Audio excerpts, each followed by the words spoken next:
Urdu audio بکس.com پر آپ سن رہے ہیں سیرت سرور عالم صلی اللہ علیہ وآلہ وسلم۔ تالیف مولانا سید ابوالعلا مودودی، آواز وجیح احمد صدیقی، پروڈیوسر اظہر نیاز۔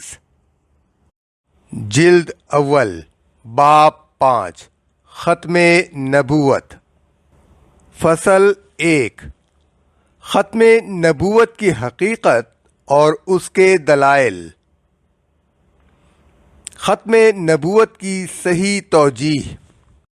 جب تک انسانی تمدن اس حد پر نہیں پہنچا تھا کہ کسی نبی کا پیغام عام ہو سکے اور انسانوں کی کوئی ایسی امت تیار نہ ہوئی تھی کہ نبی کے پیغام اور اس کی تعلیم اور اس کے اسوہ کو محفوظ رکھ سکے اور دنیا کے گوشے گوشے میں اسے پھیلا سکے، اس وقت تک سلسلہ نبوت جاری رہا اور مختلف قوموں اور ملکوں میں نبی بھیجے جاتے رہے۔ مگر جب ایک طرف تو تمدن اس حد تک ترقی کر گیا کہ ایک نبی کا پیغام عالمگیر ہو سکتا تھا، اور دوسری طرف ہدایت حق قبول کرنے والوں کی ایک ایسی امت بھی بن گئی جو کتاب الہی کو اور کتاب کے لانے والے کی سیرت اور اس کی مکمل عملی رہنمائی کو جوں کی توں محفوظ رکھنے کے قابل تھی، تو نبوت کی خدمت پر کسی مزید آدمی کو مامور کرنے کی حاجت باقی نہ رہی۔ جو لوگ ختم نبوت کی یہ توجیہ کرتے ہیں کہ انسانی شعور کو اس کی ضرورت نہیں رہی، وہ دراصل سلسلہ نبوت کی توہین اور اس پر حملہ کرتے ہیں۔ اس تعبیر کے معنی یہ ہے کہ صرف ایک خاص شعوری حالت تک ہی اس ہدایت کی ضرورت ہے جو نبی لاتے ہیں، اس کے بعد انسان نبوت کی رہنمائی سے بے نیاز ہو گیا ہے۔ حضور صلی اللہ علیہ وآلہ وسلم سے پہلے کے دور کے مخصوص احوال۔ ابتداً ہر قوم میں الگ الگ پیغمبر آتے تھے اور ان کی تعلیم ان کی قوم ہی کے اندر محدود رہتی تھی۔ اس کی وجہ یہ تھی کہ اس وقت سب قومیں ایک دوسرے سے الگ تھیں، ان کے درمیان زیادہ میل جول نہ تھا۔ ہر قوم اپنے وطن کی حدود میں گویا مقید تھی۔ ایسی حالت میں کوئی عام اور مشترک تعلیم تمام قوموں میں پھیلنی بہت مشکل تھی۔ اس کے علاوہ مختلف قوموں کے حالات ایک دوسرے سے بالکل مختلف تھے۔ جہالت زیادہ بڑھی ہوئی تھی۔ اس جہالت کی بدولت اعتقاد اور اخلاق کی جو خرابیاں پیدا ہوئی تھیں وہ ہر جگہ مختلف صورت کی تھیں۔ اس لیے ضروری تھا کہ خدا کے پیغمبر ہر قوم کو الگ الگ تعلیم و ہدایت دیں، آہستہ آہستہ غلط خیالات کو مٹا کر صحیح خیالات کو پھیلائیں، رفتہ رفتہ جاہلانہ طریقوں کو چھوڑ کر اعلیٰ درجے کے قوانین کی پیروی سکھائیں اور اس طرح ان کی تربیت کریں جیسے بچوں کی جاتی ہے۔ خدا ہی جانتا ہے کہ اس طریقے سے قوموں کی تعلیم میں کتنے ہزار برس صرف ہوئے ہوں گے۔ بہرحال ترقی کرتے کرتے آخر کار وہ وقت آیا جب نوع انسانی بچپن کی حالت سے گزر کر سن بلوغ کو پہنچنے لگی۔ تجارت و صنعت و حرفت کی ترقی کے ساتھ ساتھ قوموں کے تعلقات ایک دوسرے سے قائم ہو گئے۔ چین و جاپان سے لے کر یورپ و افریقہ کے دور دراز ملکوں تک جہاز رانی اور خشکی کے سفروں کا سلسلہ قائم ہو گیا۔ اکثر قوموں میں تحریر کا رواج ہوا، علوم و فنون پھیلے اور قوموں کے درمیان خیالات اور علمی مضامین کا تبادلہ ہونے لگا۔ بڑے بڑے فاتح پیدا ہوئے اور انہوں نے بڑی بڑی سلطنتیں قائم کر کے کئی ملکوں اور کئی قوموں کو ایک سیاسی نظام میں ملا دیا۔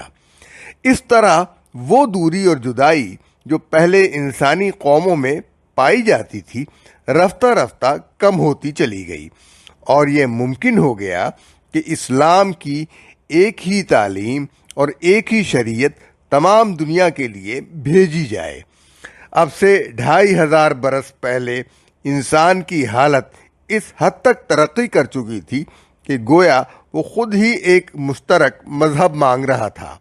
بدھ مت اگرچہ کوئی پورا مذہب نہ تھا اور اس میں محض چند اخلاقی اصول ہی تھے، مگر ہندوستان سے نکل کر وہ ایک طرف جاپان اور منگولیا اور دوسری طرف افغانستان اور بخارا تک پھیل گیا، اور اس کی تبلیغ کرنے والے دور دور ملکوں تک جا پہنچے۔ اس کے چند صدی بعد عیسائی مذہب پیدا ہوا۔ اگرچہ حضرت عیسیٰ علیہ السلام اسلام ہی کی تعلیم لے کر آئے تھے، مگر ان کے بعد عیسائیت کے نام سے ایک ناقص مذہب بنا لیا گیا، اور عیسائیوں نے اس مذہب کو ایران سے لے کر افریقہ اور یورپ کے دور دراز ملکوں میں پھیلا دیا۔ یہ واقعات بتا رہے ہیں کہ اس وقت دنیا خود ایک عام انسانی مذہب مانگ رہی تھی، اور اس کے لیے یہاں تک تیار ہو گئی تھی کہ جب اسے کوئی پورا اور صحیح مذہب نہ ملا تو اس نے کچے اور ناتمام مذہبوں ہی کو انسانی قوموں میں پھیلانا شروع کر دیا۔ تکمیل دین اور ختم نبوت۔ یہ وقت تھا جب تمام دنیا اور تمام انسانی قوموں کے لیے ایک پیغمبر یعنی حضرت محمد صلی اللہ علیہ وآلہ وسلم کو عرب کی سرزمین میں پیدا کیا گیا، اور ان کو اسلام کی پوری تعلیم اور مکمل قانون دے کر اس خدمت پر مامور کیا گیا کہ اسے سارے جہاں میں پھیلا دیں۔ خوب سمجھ لیجئے کہ اس زمانے میں اسلام کا سچا اور سیدھا راستہ معلوم کرنے کا کوئی ذریعہ محمد صلی اللہ علیہ وآلہ وسلم کی تعلیم اور قرآن مجید کے سوا نہیں ہے۔ محمد صلی اللہ علیہ وآلہ وسلم تمام نوع انسانی کے لیے خدا کے پیغمبر ہیں۔ ان پر پیغمبری کا سلسلہ ختم کر دیا گیا۔ اللہ تعالیٰ انسان کو جس قدر ہدایت دینا چاہتا تھا وہ سب کی سب اس نے اپنے آخری پیغمبر کے ذریعے بھیج دی۔ اب جو شخص حق کا طالب ہو اور خدا کا مسلم بندہ بننا چاہتا ہو، اس پر لازم ہے کہ خدا کے آخری پیغمبر پر ایمان لائے، جو کچھ تعلیم انہوں نے دی ہے اس کو مانے، اور جو طریقہ انہوں نے بتایا ہے اس کی پیروی کرے۔ ختم نبوت پر دلائل۔ پیغمبری کی حقیقت کو جو شخص بھی سمجھتا ہو، اس کے لیے یہ سمجھنا کچھ مشکل نہیں ہے کہ پیغمبر روز روز پیدا نہیں ہوتے، نہ یہ ضروری ہے کہ ہر قوم کے لیے ہر وقت ایک پیغمبر ہو۔ پیغمبر کی زندگی دراصل اس کی تعلیم و ہدایت کی زندگی ہے۔ جب تک اس کی تعلیم اور ہدایت زندہ ہے، اس وقت تک گویا وہ خود زندہ ہے۔ پچھلے پیغمبروں کا دور ختم ہو گیا، کیونکہ جو تعلیم انہوں نے دی تھی دنیا نے اس کو بدل ڈالا۔ جو کتابیں وہ لائے تھے ان میں سے ایک بھی آج اصل صورت میں موجود نہیں۔ خود ان کے پیرو بھی یہ دعویٰ نہیں کر سکتے کہ ہمارے پاس پیغمبروں کی دی ہوئی اصلی کتابیں موجود ہیں۔ انہوں نے اپنے پیغمبروں کی سیرتوں کو بھی بھلا دیا۔ پچھلے پیغمبروں میں سے کسی ایک کے بھی صحیح اور معتبر حالات آج کہیں نہیں ملتے۔ یہ بھی یقین کے ساتھ نہیں کہا جا سکتا کہ وہ کس زمانے میں پیدا ہوئے، کہاں پیدا ہوئے، کیا کام انہوں نے کیے، کس طرح زندگی بسر کی، کن باتوں کی تعلیم دی اور کن باتوں سے روکا، مگر محمد صلی اللہ علیہ وآلہ وسلم کا دور نبوت جاری ہے، کیونکہ ان کی تعلیم و ہدایت زندہ ہے۔ جو قرآن انہوں نے دیا تھا وہ اپنے اصلی الفاظ کے ساتھ موجود ہے۔ اس میں ایک حرف، ایک نقطہ، ایک زیر و زبر کا بھی فرق نہیں آیا۔ ان کی زندگی کے حالات، ان کے اقوال، ان کے افعال سب کے سب محفوظ ہیں، اور 1300 برس سے زیادہ مدت گزر جانے کے بعد بھی تاریخ میں ان کا نقشہ ایسا صاف نظر آتا ہے کہ گویا ہم خود حضرت صلی اللہ علیہ وآلہ وسلم کو دیکھ رہے ہیں۔ دنیا کے کسی شخص کی زندگی بھی اتنی محفوظ نہیں جتنی حضرت صلی اللہ علیہ وآلہ وسلم کی زندگی محفوظ ہے۔ ہم اپنی زندگی کے ہر معاملے میں ہر وقت حضرت صلی اللہ علیہ وسلم کی زندگی سے سبق لے سکتے ہیں۔ یہی اس بات کی دلیل ہے کہ حضرت صلی اللہ علیہ وآلہ وسلم کے بعد کسی دوسرے پیغمبر کی ضرورت نہیں۔ ایک پیغمبر کے آنے کے بعد دوسرا پیغمبر آنے کی صرف 3 وجہیں ہو سکتی ہیں۔ نمبر 1، یا تو پہلے پیغمبر کی تعلیم و ہدایت مٹ گئی ہو اور اس کو پھر پیش کرنے کی ضرورت ہو۔ نمبر 2، یا پہلے پیغمبر کی تعلیم مکمل نہ ہو اور اس میں ترمیم و اضافے کی ضرورت ہو۔ 3، یا پہلے پیغمبر کی تعلیم ایک خاص قوم تک محدود ہو اور دوسری قوم یا قوموں کے لیے الگ پیغمبر کی ضرورت ہو۔ یہ تینوں وجہیں اب باقی نہیں رہیں۔ ایک چوتھی وجہ یہ بھی ہو سکتی ہے کہ ایک پیغمبر کی موجودگی میں اس کی مدد کے لیے ایک دوسرا پیغمبر بھیجا جائے، لیکن ہم نے اس کا ذکر اس لیے نہیں کیا کہ قرآن مجید میں اس کی صرف 2 مثالیں مذکور ہیں، اور ان مستثنی مثالوں سے یہ نتیجہ نہیں نکلتا کہ مددگار پیغمبر بھیجنے کا کوئی عام قاعدہ اللہ تعالیٰ کے یہاں ہے۔ 1، حضرت محمد صلی اللہ علیہ وآلہ وسلم کی تعلیم و ہدایت زندہ ہے اور وہ ذرائع پوری طرح محفوظ ہیں جن سے ہر وقت یہ معلوم کیا جا سکتا ہے کہ حضور صلی اللہ علیہ وسلم کا دین کیا تھا، کیا ہدایت لے کر آپ آئے تھے، کس طریقے زندگی کو آپ نے رائج کیا اور کن طریقوں کو آپ نے مٹانے اور بند کرنے کی کوشش فرمائی۔ پس جب کہ آپ کی تعلیم و ہدایت مٹی ہی نہیں تو اس کو اثر نو پیش کرنے کے لیے کسی نبی کے آنے کی ضرورت نہیں ہے۔ نمبر 2، حضرت صلی اللہ علیہ وآلہ وسلم کے ذریعے سے دنیا کو اسلام کی مکمل تعلیم دی جا چکی ہے۔ اب نہ اس میں کچھ گھٹانے بڑھانے کی ضرورت ہے اور نہ کوئی ایسا نقص باقی رہ گیا ہے جس کی تکمیل کے لیے کسی نبی کے آنے کی حاجت ہو، لہذا دوسری وجہ بھی دور ہو گئی۔ تیسری وجہ، حضرت صلی اللہ علیہ وآلہ وسلم کسی خاص قوم کے لیے نہیں بلکہ تمام دنیا کے لیے نبی بنا کر بھیجے گئے ہیں اور تمام انسانوں کے لیے آپ کی تعلیم کافی ہے، لہذا اب کسی خاص قوم کے لیے الگ نبی آنے کی بھی ضرورت نہیں ہے۔ اس طرح تیسری وجہ بھی دور ہو گئی۔ اسی بنا پر حضرت صلی اللہ علیہ وآلہ وسلم کو خاتم النبیین کہا گیا ہے، یعنی سلسلہ نبوت کو ختم کر دینے والا۔ اب دنیا کو کسی دوسرے نبی کی ضرورت نہیں ہے بلکہ صرف ایسے لوگوں کی ضرورت ہے جو حضرت صلی اللہ علیہ وآلہ وسلم کے طریقے پر خود چلیں اور دوسروں کو چلائیں، آپ کی تعلیمات کو سمجھیں، ان پر عمل کریں اور دنیا میں اس قانون کی حکومت قائم کریں جس کو لے کر حضرت صلی اللہ علیہ وسلم تشریف لائے تھے۔ تمام نوع انسانی کے لیے ذریعہ ہدایت، اے نبی، ہم نے تم کو تمام ہی انسانوں کے لیے بشیر و نذیر بنا کر بھیجا ہے مگر اکثر لوگ جانتے ہی نہیں ہیں۔ سورہ سبا آیت نمبر 28۔ یعنی تم صرف اسی شہر یا اسی ملک یا اسی زمانے کے لوگوں کے لیے نہیں بلکہ تمام دنیا کے انسانوں کے لیے اور ہمیشہ کے لیے نبی بنا کر بھیجے گئے ہو، مگر یہ تمہارے ہم عصر اہل وطن تمہاری قدر و منزلت کو نہیں سمجھتے اور ان کو احساس نہیں ہے کہ کیسی عظیم ہستی کی بعثت سے ان کو نوازا گیا ہے۔ یہ بات کہ نبی صلی اللہ علیہ وآلہ وسلم صرف اپنے ملک یا اپنے زمانے کے لیے نہیں بلکہ قیامت تک پوری نوع بشر کے لیے مبعوث فرمائے گئے ہیں، قرآن مجید میں متعدد مقامات پر بیان کیا گیا ہے۔ مثلا، اور میری طرف یہ قرآن وحی کیا گیا تاکہ اس کے ذریعے سے میں تم کو اور ہر اس شخص کو متنبہ کر دوں جسے یہ پہنچے۔ سورہ انعام آیت نمبر 19۔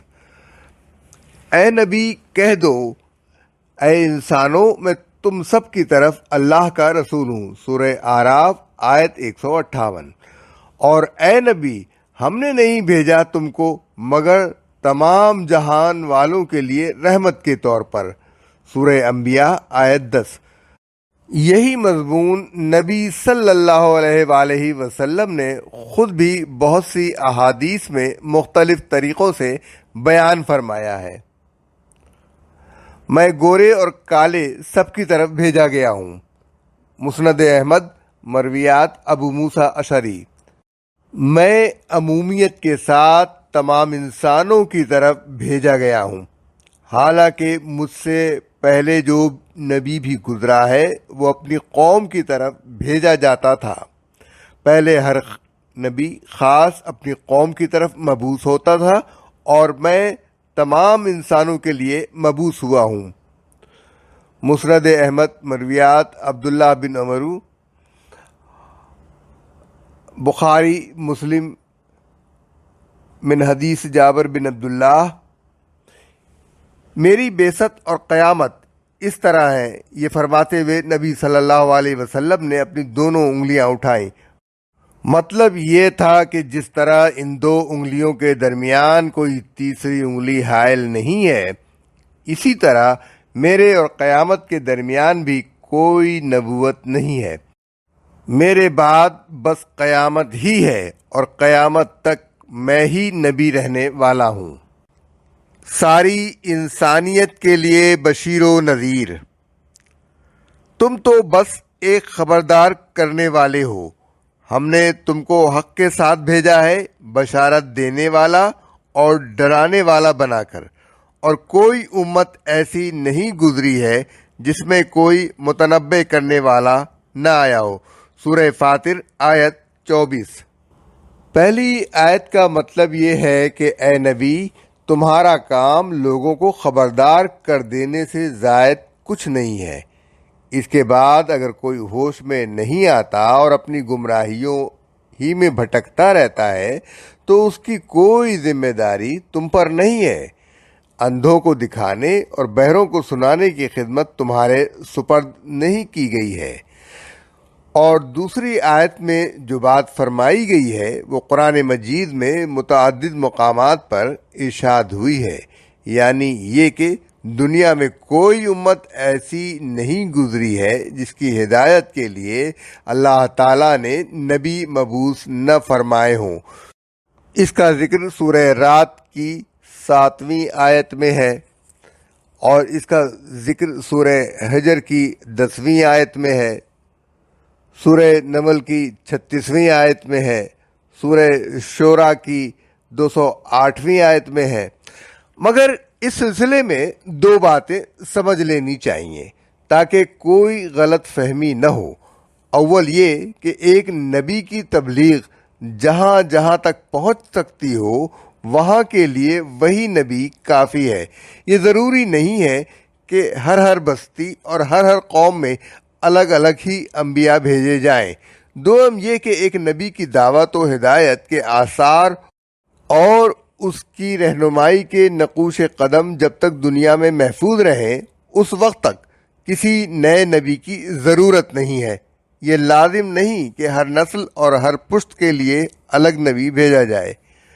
آپ صلی اللہ علیہ وآلہ وسلم نوع انسانی کے لیے خدا کی رحمت ہیں۔ وَمَا أَرْسَلْنَاكَ إِلَّا رَحْمَةً لِّلْعَالَمِينَ۔ اے محمد، ہم نے جو تم کو بھیجا ہے تو یہ دراصل دنیا والوں کے حق میں ہماری رحمت ہے، سورہ انبیاء آیت 107۔ دوسرا ترجمہ یہ بھی ہو سکتا ہے کہ ہم نے تم کو دنیا والوں کے لیے رحمت ہی بنا کر بھیجا ہے۔ دونوں صورتوں میں مطلب یہ ہے کہ نبی صلی اللہ علیہ وآلہ وسلم کی بعثت دراصل نوع انسانی کے لیے خدا کی رحمت اور مہربانی ہے، کیونکہ آپ صلی اللہ علیہ وآلہ وسلم نے آ کر غفلت میں پڑی ہوئی دنیا کو چونکایا ہے اور اسے وہ علم دیا ہے جو حق اور باطل کا فرق واضح کرتا ہے، اور اس کو بالکل غیر مشتبہ طریقے سے بتا دیا ہے کہ اس کے لیے تباہی کی راہ کون سی ہے اور سلامتی کی راہ کون سی۔ کفار مکہ حضور صلی اللہ علیہ وآلہ وسلم کی بعثت کو اپنے لیے زحمت اور مصیبت سمجھتے تھے اور کہتے تھے کہ اس شخص نے ہماری قوم میں پھوٹ ڈال دی ہے، ناخن سے گوشت جدا کر کے رکھ دیا ہے۔ اس پر فرمایا گیا کہ نادانو، تم جسے زحمت سمجھ رہے ہو در حقیقت تمہارے لیے خدا کی رحمت ہے۔ آپ تمام انسانوں کی طرف رسول بنا کر بھیجے گئے۔ اے محمد صلی اللہ علیہ وآلہ وسلم، کہو کہ اے انسانوں، میں تم سب کی طرف اس خدا کا پیغمبر ہوں جو زمین و آسمانوں کی بادشاہی کا مالک ہے۔ سورہ اعراف آیت 158۔ ہر امت کے لیے ایک رسول ہے۔ سورہ یونس آیت 47۔ امت کا لفظ یہاں محض قوم کے معنی میں نہیں بلکہ ایک رسول کی آمد کے بعد اس کی دعوت جن جن لوگوں تک پہنچے وہ سب اس کی امت ہیں۔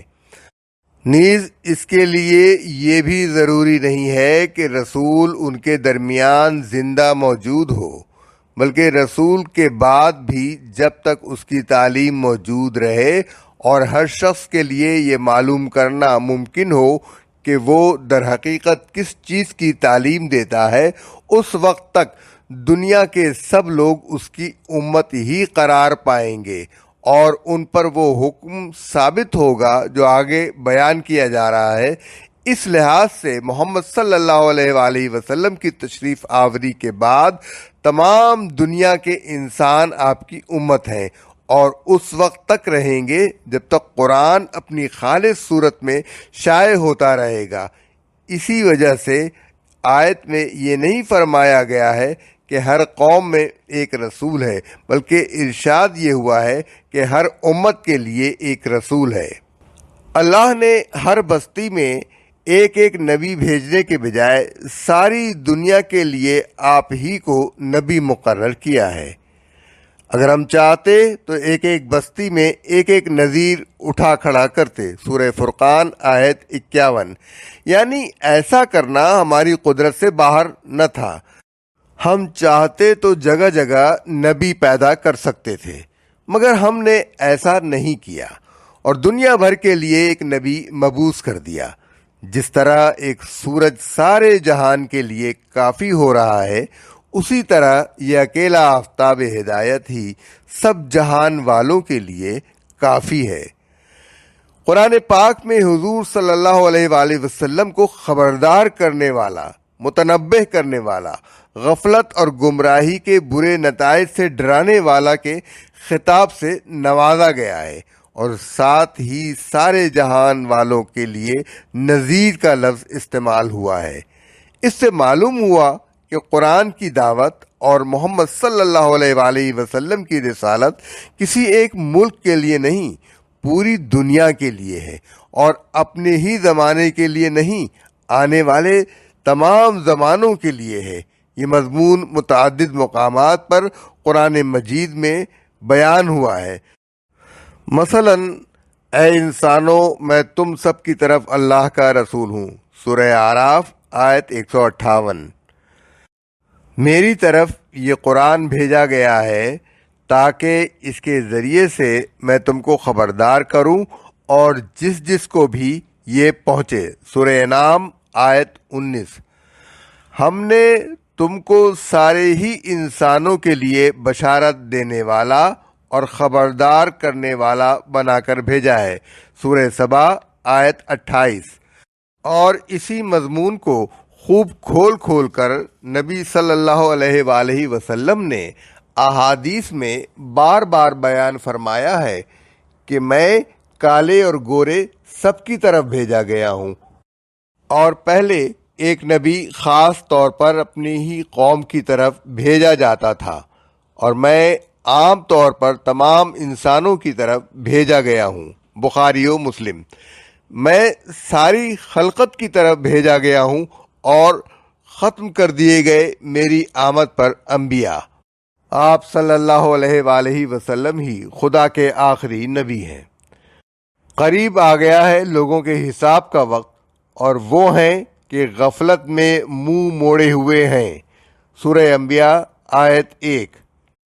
مراد ہے قرب قیامت، یعنی اب وہ وقت دور نہیں ہے جب لوگوں کو اپنا حساب پیش کرنے کے لیے اپنے رب کے آگے حاضر ہونا پڑے گا۔ محمد صلی اللہ علیہ وآلہ وسلم کی بعثت اس بات کی علامت ہے کہ نوع انسانی کی تاریخ اب اپنے آخری دور میں داخل ہو رہی ہے۔ اب وہ اپنے آغاز کی بنسبت اپنے انجام سے قریب تر ہے۔ آغاز اور وسط کے مرحلے گزر چکے ہیں اور آخری مرحلہ شروع ہو چکا ہے۔ یہی مضمون ہے جس کو نبی صلی اللہ علیہ وآلہ وسلم نے ایک حدیث میں بیان فرمایا ہے۔ آپ نے اپنی 2 انگلیاں کھڑی کر کے فرمایا، میں ایسے وقت پر مبعوث کیا گیا ہوں کہ میں اور قیامت ان دونوں انگلیوں کی طرح ہے، یعنی میرے بعد اب بس قیامت ہی ہے۔ کسی اور نبی کی دعوت بیچ میں حائل نہیں ہے۔ سنبھلنا ہے تو میری دعوت پر سنبھل جاؤ۔ کوئی اور ہادی و بشیر و نذیر آنے والا نہیں ہے۔ آپ صلی اللہ علیہ وآلہ وسلم پر نبوت کے ختم ہونے کے متعلق ایک اہم اشارہ۔ یاد کرو، اللہ نے پیغمبروں سے عہد لیا تھا کہ آج ہم نے تمہیں کتاب اور حکمت و دانش سے نوازا ہے۔ کل اگر کوئی دوسرا رسول تمہارے پاس اسی تعلیم کی تصدیق کرتا ہوا آئے جو پہلے سے تمہارے پاس موجود ہے تو تم کو اس پر ایمان لانا ہوگا اور اس کی مدد کرنی ہوگی۔ یہ ارشاد فرما کر اللہ نے پوچھا، کیا تم اس کا اقرار کرتے ہو اور اس پر میری طرف سے عہد کی بھاری ذمہ داری اٹھاتے ہو؟ انہوں نے کہا، ہاں ہم اقرار کرتے ہیں۔ آل عمران آیت 81۔ مطلب یہ ہے کہ ہر پیغمبر سے اس امر کا عہد لیا جاتا رہا ہے، اور جو عہد پیغمبر سے لیا گیا ہو وہ لامحالہ اس کے پیرووں پر بھی آپ سے عائد ہو جاتا ہے کہ جو نبی ہماری طرف سے اس دین کی تبلیغ و اقامت کے لیے بھیجا جائے جس کی تبلیغ و اقامت پر تم مامور ہوئے ہو، اس کا تمہیں ساتھ دینا ہوگا۔ اس کے ساتھ تعصب نہ برتنا، اپنے آپ کو دین کا اجارہ دار نہ سمجھنا، حق کی مخالفت نہ کرنا، بلکہ جہاں جو شخص بھی ہماری طرف سے حق کا پرچم بلند کرنے کے لیے اٹھایا جائے اس کے جھنڈے تلے جمع ہو جانا۔ یہاں اتنی بات اور سمجھ لینی چاہیے کہ محمد صلی اللہ علیہ وآلہ وسلم سے پہلے ہر نبی سے یہی عہد لیا جاتا رہا، اور اسی بنا پر ہر نبی نے اپنی امت کو بعد کے آنے والے نبی کی خبر دی ہے اور اس کا ساتھ دینے کی ہدایت کی ہے، لیکن نہ قرآن میں نہ حدیث میں کہیں بھی اس امر کا پتہ نہیں چلتا کہ حضرت محمد صلی اللہ علیہ وآلہ وسلم سے ایسا کوئی عہد لیا گیا ہو، یا آپ صلی اللہ علیہ وسلم نے اپنی امت کو کسی بعد کے آنے والے نبی کی خبر دے کر اس پر ایمان لانے کی ہدایت فرمائی ہو۔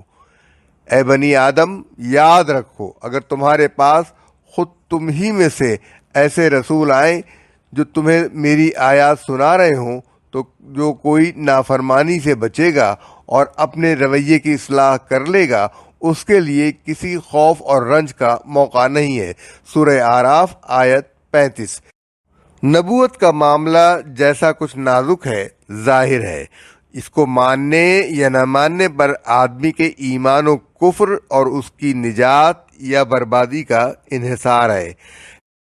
لیکن قرآن میں بجائے اس کے کہ حضور صلی اللہ علیہ وسلم کے بعد کسی نبی کے آنے کی خبر دی جاتی، الٹا یہ فرمایا گیا کہ آپ صلی اللہ علیہ وسلم خاتم النبیین ہیں، اور رسول اللہ صلی اللہ علیہ وسلم نے بجائے اس کے کہ اپنی امت کو جمع کر کے بعد کے آنے والے کسی نبی پر ایمان لانے کی ہدایت کی ہوتی، بکثرت احادیث میں آپ نے تصریح فرمائی کہ آپ صلی اللہ علیہ وسلم کے بعد کوئی نبی آنے والا نہیں ہے اور آپ صلی اللہ علیہ وسلم پر نبوت ختم ہو گئی ہے۔